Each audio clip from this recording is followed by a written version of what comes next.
Good morning. Hope you are all good. It is Tuesday, the 12th of January. So, wanted to talk today about, do I need to do more cardio to lose fat? That was a question I had yesterday, or a statement. It was more one of those questions, is it a rhetorical question, where you say, I need to do more cardio to lose fat. And that is potentially true if that contributes to a calorie deficit. And that will, because you'll burn more calories doing the exercise, okay? However, a common issue here is that I'm going to stereotype now, mostly if you look at women's magazines over the years, it's run as much as you can, eat as little as you can. When you look at men's magazines, it's eat as much protein as you can, lift weights, do muscle strengthening work, whether it's body weight or not. Now, we're about to do, we got a muscle strengthening workout this morning at 6:30, and then we have Tai Chi, then we have a no floor workout, which again is based on muscle strengthening. Lunchtime is a bit more cardio based, Tabata higher intensity. Cardio we have tonight, cardio bar. And then stomach blast. So we have a real range of workouts today. And that is the key here. However, I'm going to quote a research study that has recently come out. And what they looked at is that a cohort of people in Europe, including Britain, so like Europe as in the place, not political here. I bet the title looked quite political. 75% of Europeans, as in people in Europe, don't do this thing. Yet, every time, irrespective of how fit someone was aerobically, whether they're, like how good they are at running or anything like that, irrespective of that, the people who did muscle strengthening exercise, irrespective of how fit they are, had a lower rates of obesity. So despite how fit they were aerobically, if they did muscle strengthening exercise, their obesity levels were lower.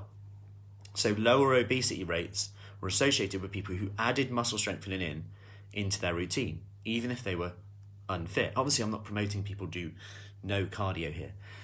But it's very clear that a combination is important. And when you consider the benefits of muscle strengthening exercise in terms of body shape, in terms of muscle, in terms of how someone's clothes fit, how that makes someone feel, bone density, healthy aging, diabetes and blood sugar level control, heart disease, recovery from operations, bed rest, morning Linda, recoveries from hospital admissions, like, when every time someone's in hospital, there'll be an element of bed rest which results in muscle loss, which makes it potentially harder to recover.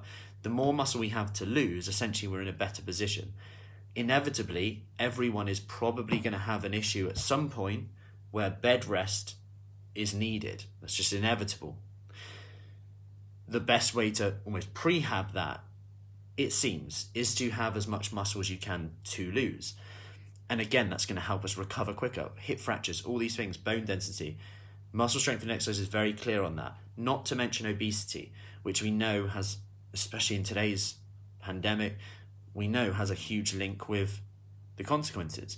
So, I wanted to share that with you today, as I hope it inspires you to maybe add something to your routine. If you've struggled to lose weight for a long period of time and you haven't gone down this route, like the muscle strengthening side, a bit more, maybe try it.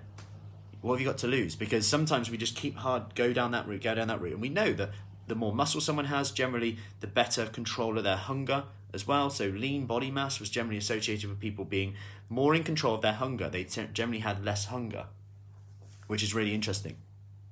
To me anyway. It also results in allowing a lot of people, and this is a really important one, allows a lot of people to exercise in a way that will change their body shape without putting loads of impact on their body. So when you take running, for example, if I want to burn a serious amount of calories running, I need to pound my joints quite hard, which is fine, it happens. But the problem with that is some people aren't in a position to do that, at least yet. Or they just don't enjoy running. Like, I don't enjoy running. Like, I like walking, but running, not really enjoyable for me. And the problem with that is that people then think they're going to run. I wouldn't put anyone off running, but is that they can actually end up doing an injury, etc. from there. And often it's uncomfortable, and often it actually puts someone off exercise. Whereas the muscle strengthening side of it, you can adapt it so easily so that you're working the muscle, strengthening the muscle without putting overly a lot of pressure on the joint.